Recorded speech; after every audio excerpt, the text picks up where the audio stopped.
Hello, I'm Camery Woods, and my project was on tourism and Indigenous rights in Hawaii. My rationale behind this event, I mainly wanted to keep it focused on something actually here in America that I probably experienced more closely or directly with. It's a problem I would probably experience being here myself. Also, I had kind of a memory or like a recollection of an article of a man. I believe he was trespassing over a trail. He was saved by an actual resident of Hawaii, but he was very disrespectful towards the cultural and just the importance behind the trail. So I wanted to kind of dive a little deeper into I guess the issue within tourism out there. So according to the Environmental Justice Atlas, a great number of the residents there rely on tourism, the tourism industry, as a means of survival. Annually, the state brings in about $10 billion just based on vacationing, families alone. A lot of them, they do rely on just having multiple jobs outside of even just the tourism industry.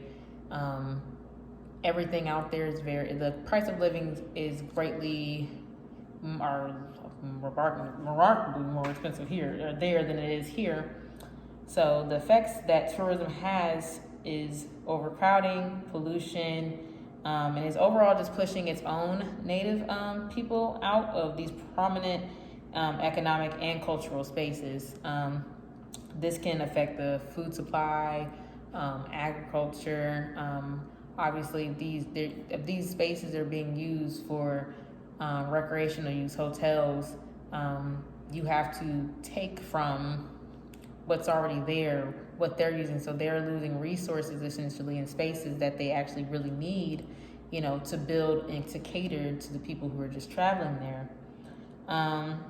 Hawaiians have protested against the commercialization of their country, of their state, and they've been negotiating in courts, slowing down construction of resorts, and as well as other recreational developments, like, for example, like a casino or something, things of that sort.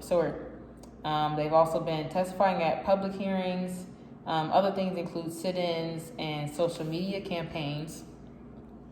The project details, documented by Alfred Crosby and other historians, state that the original people of Hawaii were numbered at 800,000 people when they first landed in 1778. A century after they landed, only 40,000 remained. Only 40,000 were still surviving and living here. This original group that was here only now make up 20% of the state's population of today.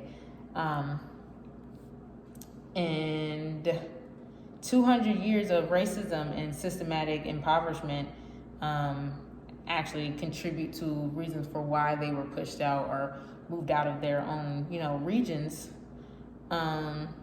So it's also led to higher mortality rate and homelessness.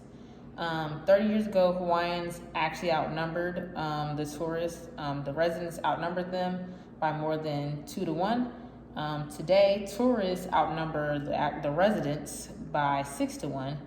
Now, for Native Hawaiians, they're outnumbered by tourists by 30-1 on a worldwide scale. Now, some lessons learned here. Why is this important? The main important thing is, like I stated earlier, a lot of their resources are being used up due to needing space for the hotels, the recreational, sites.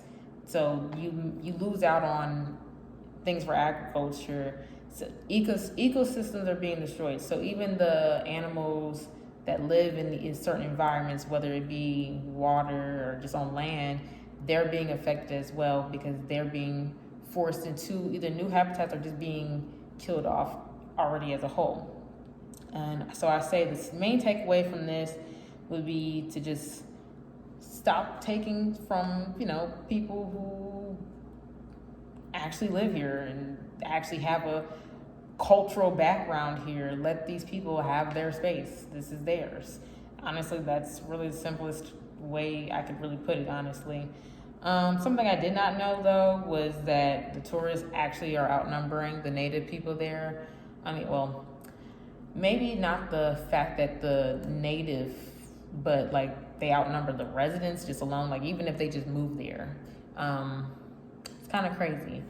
But yes, this was my project on tourism and indigenous rights in Hawaii, and thank you.